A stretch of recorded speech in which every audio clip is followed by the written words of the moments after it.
8, Hon Maryan Street.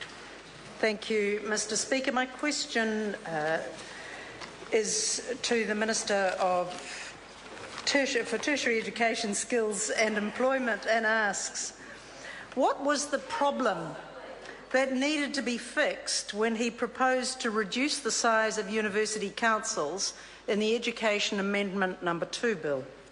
Honourable Stephen Joyce. Mr Speaker, New Zealand universities have been doing reasonably well for the last few years, but they are operating in an increasingly competitive and challenging international environment.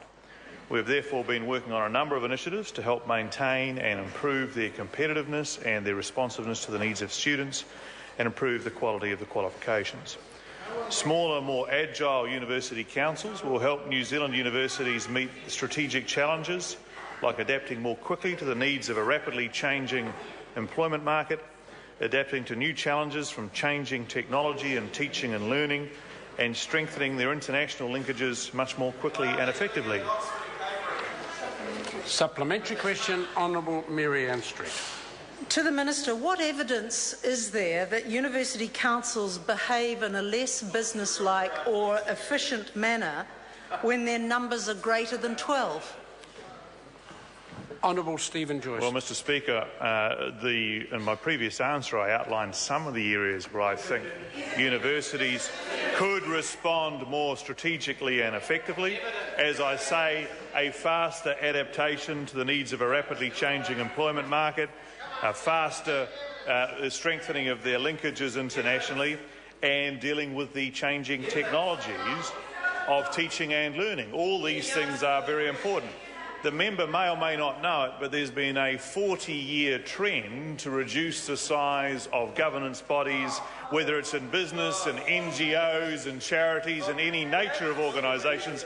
That may have passed her by, but it hasn't passed me by. Order. Supplementary question, Honourable Maryan Street. Thank you, Mr Speaker. To the Minister, what evidence is there from the comparable reduction in size of polytechnic councils that their business performance or financial performance has improved? Honourable Stephen Joyce. Well, Mr Speaker, I'm glad the member raises that, because actually, although it's a different change, and in fact the polytechnic councils have dropped to a smaller size of 8 people, what has resulted from that is a very significant improvement in educational performance for students, also very significant improvement in financial performance for the polytechnics, and also a general endorsement by the polytechnic councils has made a significant and positive direction to the strategic management of the polytechnic sector. So I'm glad the member raised it, because that is some of the evidence that supports this change. Point of order, Honourable Maryan Street. Mr Speaker, I seek leave to table a graph from the Auckland University submission on this bill, which shows that the financial performance of polytechnics has actually declined since comparable changes were made to their governance. This is a submission, I understand, is on the website and freely available. Is it a submission to a select committee that's been released? Is it a select committee submission? It is to the select committee. Yeah, then it's publicly available. Supplementary question, Honourable Maryan Street.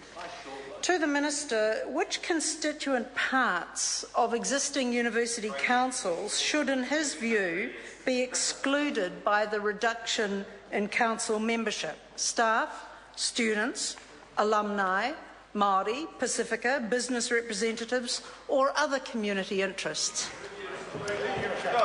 Honourable Stephen Joyce. Well, Mr Speaker, my view is that that's a matter that the universities can decide on.